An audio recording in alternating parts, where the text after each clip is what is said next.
Jeff Bezos, Elon Musk और Bill Gates तीनों के अगर नेटवर्थ को भी मिला दिया जाए तो उससे कहीं ज्यादा दौलत थी मंसा मूसा के पास। और यही वजह है कि इन्हें आज इतिहास का सबसे अमीर इंसान माना जाता है। तो दोस्तों, इस कहानी की शुरुआत होती है साल 1280 से, जब मंसा मूसा का जन्म अफ्रीका के सबसे बड़े एम्पायर माली साम्राज्य के कीटा राजवंश में हुआ था। जन्म के समय उनका नाम मूसा कीटा रखा गया था, जबकि मंसा शब्द उनके नाम में माली साम्राज्य के सम्राट बनने के बाद से जोड़ा गया। दरअसल मंसा शब्द का अर्थ बादशाह होता है और ये शब्द माली के हर एक सम्राट के नाम के आगे जोड़ा जाता था। मंसा मूसा साल 1312 में माली साम्राज्य की राजगद्दी पर बैठे थे, जिसके बाद वह 25 साल यानी कि 1337 तक शासन करते रहे। वह एक बेहतरीन शासक थे, क्योंकि अपने शासनकाल के दौरान उन्होंने न सिर्फ अपने साम्राज्य का विस्तार किया, बल्कि खुद बेशुमार दौलत भी कमाई।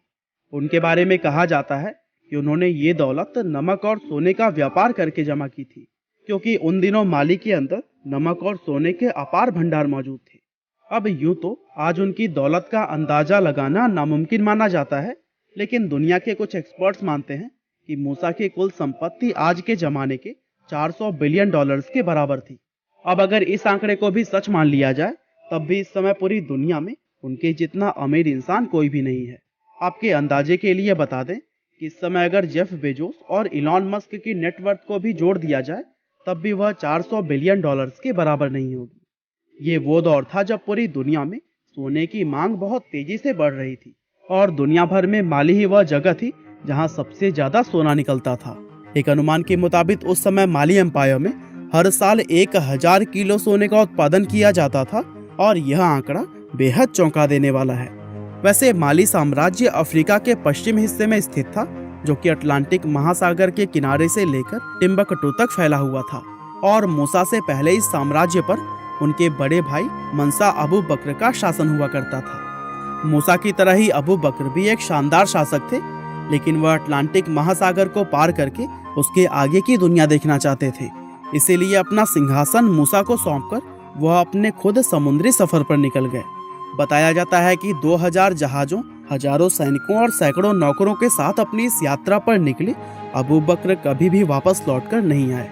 और फिर अपने भाई अबू बकर के इस तरह से चले जाने के बाद मूसा ने राजगद्दी को संभाला। हालांकि राजा बनने के बाद किस तरह मंसा मूसा ने करोड़ों लोगों को बेशुमार दौलत लुटाए, आगे हम वीडियो में जानने वाले हैं। लेकिन उससे पहले अगर आप शेयर मार्केट में नए हैं और अपने पैसों को सही स्टॉक में इन्वेस्ट करके बढ़ाना चाहते हैं, तो फिर आप शायद अभी कंफ्यूज होंगे, क्योंकि आपको मार्केट की सही नॉलेज नहीं है। लेकिन आपकी इस चिंता का समाधान ऐसे एक्सपर्ट्स के पास है जो कि आपको इन्वेस्टमेंट और ट्रेडिंग के लिए सही एडवाइस और गाइडेंस दे सके। वैसे स्टॉक मार्केट में इन्वेस्ट करने के लिए सबसे पहले तो आपके पास एक डीमैट अकाउंट होना चाहिए, पर मोतीलाल ओसवाल के साथ जुड़ने के बाद आपको किसी भी चीज के लिए टेंशन लेने की जरूरत नहीं है। मोतीलाल ओसवाल भारत की one of the best brokerage companies में से एक है, जिसके पास 30 साल का एक्सपीरियंस और 16 लाख से भी ज्यादा कस्टमर्स हैं। साथ ही सबसे इंटरेस्टिंग बात यह है कि यहाँ पर आपको कोई भी मेंटेनेंस चार्ज नहीं देना पड़ता और अकाउंट ओपनिंग के लिए सिर्फ पैन कार्ड, आधार कार्ड और बैंक प्रूफ की जरूरत होती है। मोतीलाल आपको एक पर्सनल स्टॉक एडवाइजर देता है, जो कि आपको गाइड करता है कि कौन सा स्टॉक खरीदना और कौन सा बेचना है। इसके साथ ही मोतीलाल ओसवाल के ऐप पर आपको रियल टाइम स्टॉक रिकमेंडेशंस भी मिलते हैं, वो भी बिल्कुल फ्री।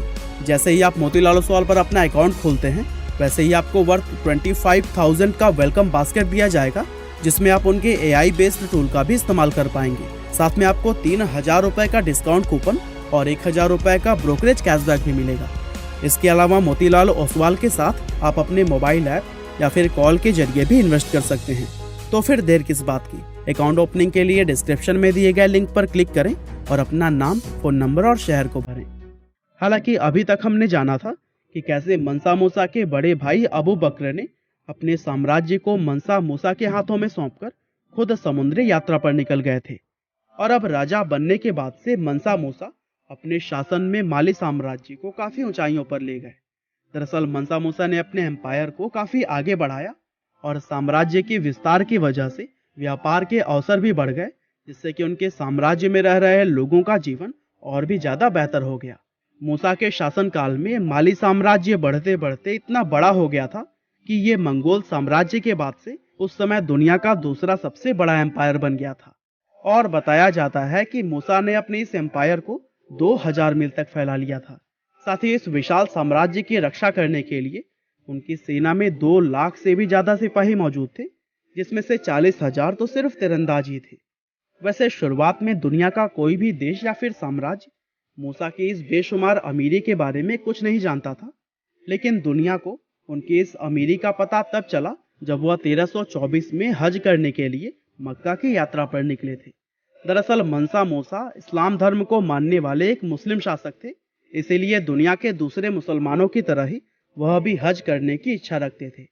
और उनके इस हज यात्रा पर निकलने की वजह से ही बाहर की दुनिया को पता चला कि अफ्रीका का रहने वाला यह शासक असल में इतिहास का सबसे धनवान व्यक्ति था, क्योंकि मूसा अपनी इस यात्रा पर एक विशाल काफिले को लेकर निकले थे, जिसमें कि हजारों सैनिक, नौकर चाकर और गुलामों के अलावा घोड़े और ऊंट जैसे जानवर भी शामिल थे।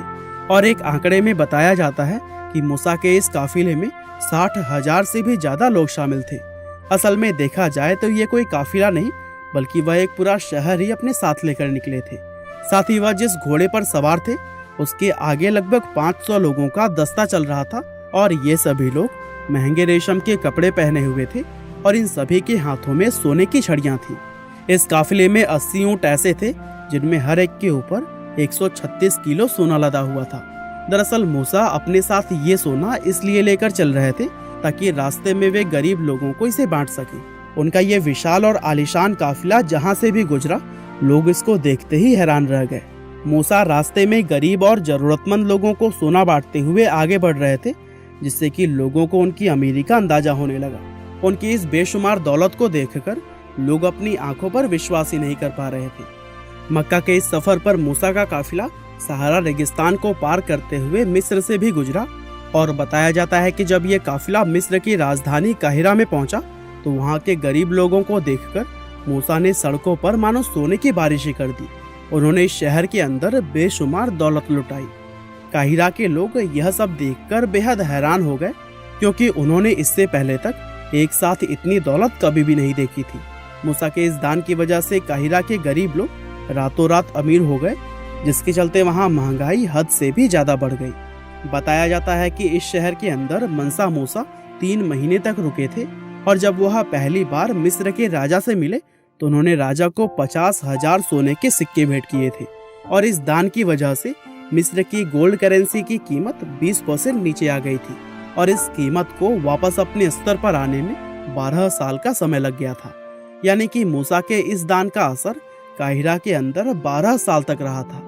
मिस्र में बहुत लंबे अरसे तक मूसा की इस उदारता के किस्से सुनाए जाते रहे, और धीरे धीरे ये किस्से और कहानियां अफ्रीका से बाहर दुनिया तक भी पहुंचने लगे थे, जिससे कि दुनिया भर के लोगों को यह पता चल गया कि अफ्रीका के अंदर मूसा नाम का एक बादशाह भी रहता है जो कि हद से ज्यादा अमीर है।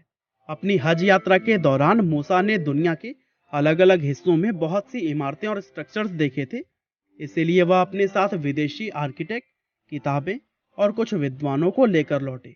दरअसल वह अपने साम्राज्य में भी ऐसी ही इमारतों, मस्जिदों और यूनिवर्सिटी को बनवाना चाहते थे, और फिर वापस आने के बाद से उन्होंने बहुत सी मस्जिदों और यूनिवर्सिटी का भी निर्माण करवाया। माली पर लगभग 25 सालों तक शासन करने के बाद साल 1337 में मूसा की मृत्यु हो गई थी, और ये बड़े दुर्भाग्य की बात है कि उनकी मृत्यु के बाद से उनके कारोबार व साम्राज्य को उनकी अगली पीढ़ी ठीक से नहीं संभाल पाई। और बताया जाता है कि उन दिनों माली के अंदर एक गृह युद्ध छिड़ गया था, जो कि बहुत लंबे अरसे तक चलता रहा। इसके अलावा कुछ विदेशी ताकतों ने भी माली की बेशुमार दौलत को लूटने और उस पर हमला करना शुरू कर दिया था, और इसी सब के चलते यह साम्राज्य हमेशा के लिए ढह गया। और अगर आज की बात करें तो माली देश सबसे गरीब देशों में से एक माना जाता है। बहरहाल दोस्तों, अगर आप दुनिया के 10 सबसे गरीब देशों के बारे में जानना चाहते हैं तो लिंक आपको डिस्क्रिप्शन और कमेंट में पिंड मिल जाएगा। आपका बहुमूल्य समय देने के लिए बहुत बहुत धन्यवाद।